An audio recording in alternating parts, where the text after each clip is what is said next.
И, уважаеми зрители, сега се връщаме към моята любимка Фидосова, която след като днеска свика в спешен порядък извънредно правната комисия, за да обяви нова процедура. Чухте в началото на предаването. По най-бързи начин се отваря нова процедура и до нова година да бъде избран нов конституционен съдия от парламентарната квота. Сега да видим какво каза след края на това заседание. Спря се пред журналисти. Това също изключително рядко и се случва. И какво отговаря на моя въпрос? Не смятате ли да си подадете оставката, уважаемо госпожо Фидосова, за цялата каша, която беше забъркана, по-моему, главно по ваша вина? Така как ще се процедира с тия доноси? Значи, когато е анонимен, единственият вариант да проверя нещо е да го разпратя по институциите. Ще ги пращате ли? Ами, ако трябваше да ги изпратя, за да няма упреци към парламента, да, готова съм вече и да ги изпращам. Виждате ли ваша вина в случая с госпожа Маркова? Коя е моята вина в случая с госпожа Маркова? Вие виждате. Не, къде? Кажете ми къде съм сбъркала. Не проверихте това, което ви казва една. Кое не съм проверила? Очевиден. Напротив, извикала съм госпожа Марковска, дала ми е документите, представи ми аз и моите колеги. Няма как да се усъмниме в всичките тези проекти в тези документи, които тя представи от прокуратурата и от другите органи. Как мога аз и колегите да предполагаме, че има нещо образувано някъде? А вие попитахте ли и прокуратурата или се доверихте предостави така на тези... честната дума на госпожа Не, Маркова? тя представи документи, не сме се доверили. Досъдебното производство е Не срещу става- неизвестен извършител. Не става въпрос за честна дума. Представи документи официално. Ето. Да, но производството не е срещу нея, то е срещу неизвестен извършител, което Какво обаче... трябва да попитам аз прокуратурата и колегите от правна комисия като юристи? Уважаеми господин главен прокурор, има ли срещу някой неизвестен извършител в държавата образувано производство наказателно и би ли имало то някакво отношение към кандидатите Хикс, Y и Z в Народното Господин събрание? Плевнелиев как е Пари, попитал? Ами аз не мога да... от мен да чухте да коментирам позиции и изявления на която и да била друга институция? Не, няма и да чуете. вижда Аз достатъчно. мога да коментирам нашата позиция. Той е уведомен. Той каза вчера, че е уведомен с писмо. Аз до правна комисия няма, но това, което знам е, че има писмо изпратено. Предполагам, че е същото, не знам. И до господин Плевнелиев, и до госпожа Цачева като председател на парламент. А то не е стигнало до вас? Не, до адресирано до Комисията по правни въпроси няма. Чувствате ли се подлагани от прокуратурата и съда, които са Не предоставили искам да тези? коментирам работата на другите органи. От мен няма да чуете такова нещо. Давам си ясно сметка, че не бива по никакъв начин, която и да била институция, да уронва престижа на друга институция. И най-малко от мен като председател на Комисия по правни въпроси ще чуете упрек към която и да било.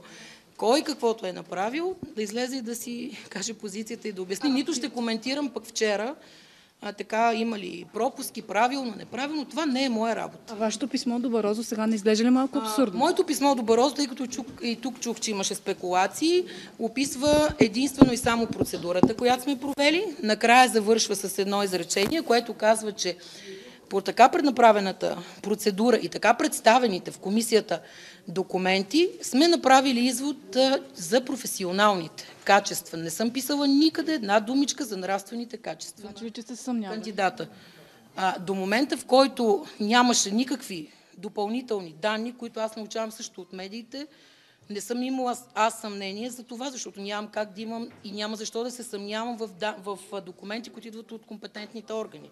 Но когато вече започват насам, натам да се говори, някой да дава изявление, да обяснява нещо допълнително, разбира се, че и в мен вече възниква въпроса, кое е истина, какво точно се случва. Госпожо Фидосова, не отваряте ли една опасна врата? Ако президента не хареса и следващия ви избор, няма ли опасност и другата година да продължите да се избирате конституционен съдия от квотата? Тези въпроси към други трябва да ги зададете. Парламента няма ангажимент към клетвата на конституционните съдии, иначе трябваше част от проекта на решение да бъде кога полагат клетва, в присъствието на кой и как.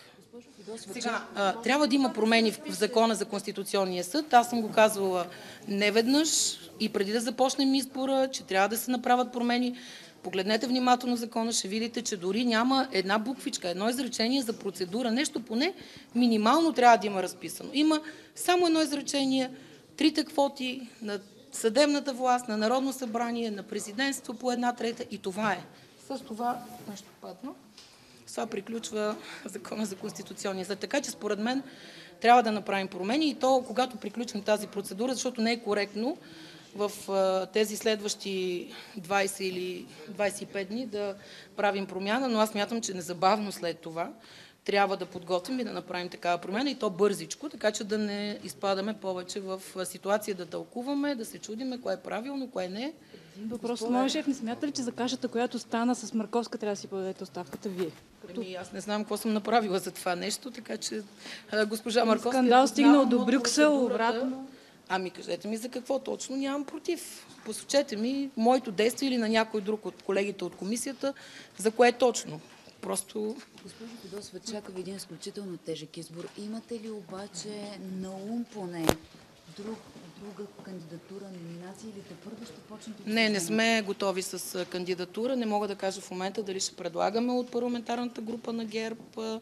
Тепърва ще коментираме дали ще предложим каква номинация. Сега стои въпроса кой би се съгласил вече да бъде кандидат, защото виждате, че изтече срока за главен инспектор. Никой не предложи нито един кандидат и вече за мен може да се окажем пред по-голям проблем от това, което имаме в момента.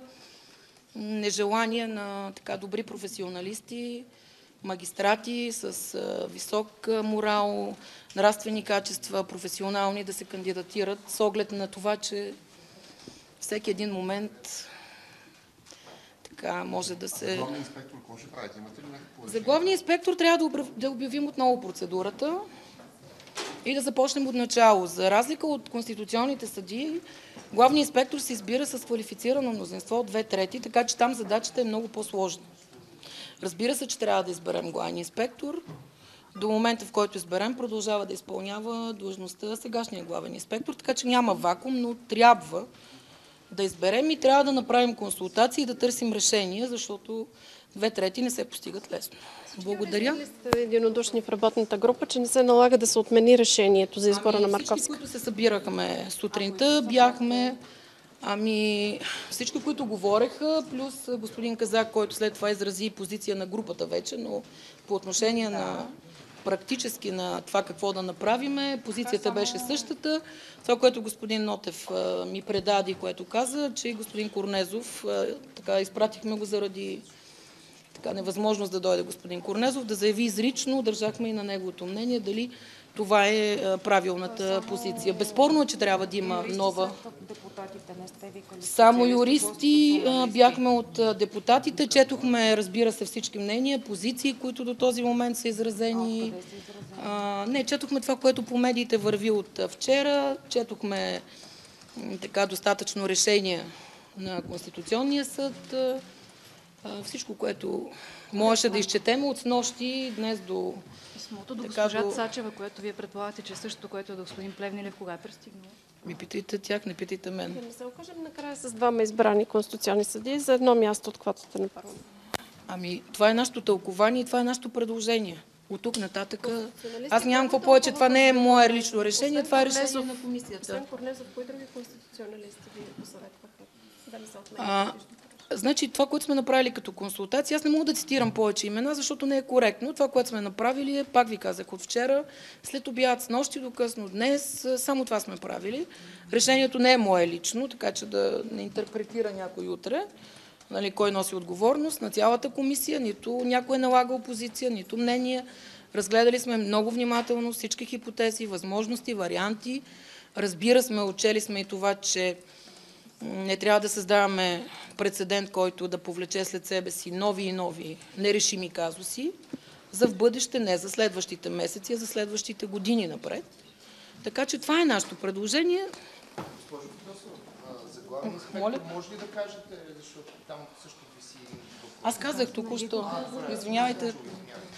Обявяваме нова процедура. Нека да видим само, искам с колегите да го обсъдя, кога стартираме. Тоест, дали ще... не налага днеска да правя... Добър ден, махах ти преди малко. Дай чантата.